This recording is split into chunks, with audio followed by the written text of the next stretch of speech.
Hello and welcome to the video tutorial for the student portal for Nashotah House.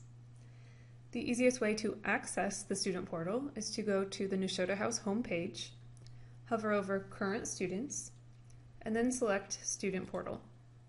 This will take you to the login screen. Here you enter the same username and password that you created when you completed an application with us.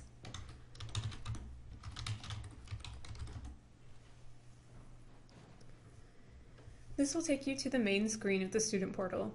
On the right, you see a number of links that might be helpful to you. Along the top, you see the navigation bar.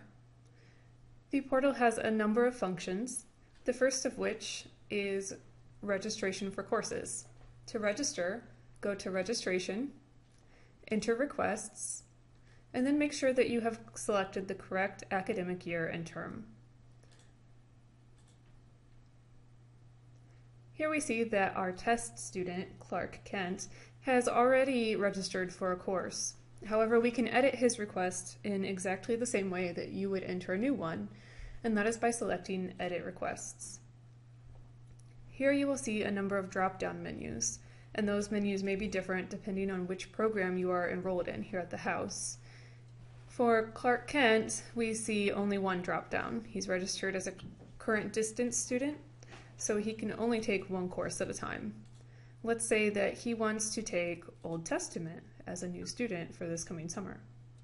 When you've selected the proper course, click Submit.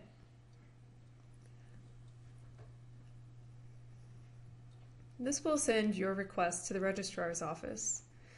The request does need to be approved, not by faculty, as it indicates here.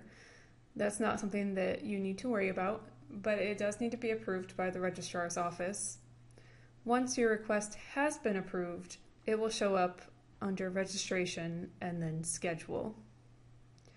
The second function that you can find in the student portal is Billing. If you go to Billing and then Statement, you should be able to see all of the charges on your account currently. You can also pay your bill by going to Billing and Bill Payment. The portal accepts credit card payment as well as a transfer from your checking account. The last function that I think you would be interested in this portal is under Grades, where you can see your current transcript. After grades have been submitted for each term, you will see an updated grade and GPA. And you can also go to Grades and Degree Audits, where you can see the progress that you have made in your degree thus far. The first page here shows you a nice chart overview of your degree progress. And then you can also, on the left, select Details of Requirements, and it will give you a list of the classes that you have taken and those that you need to plan to take to finish your degree.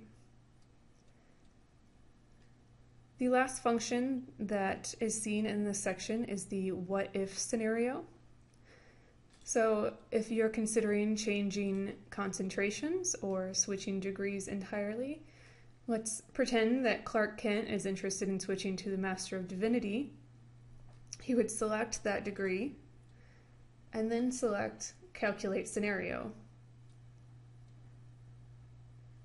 And it would take the credits he has already earned and plug them into the requirements for that different degree to show him how it compares, how his progress compares, and then also, if you click Details on the top right,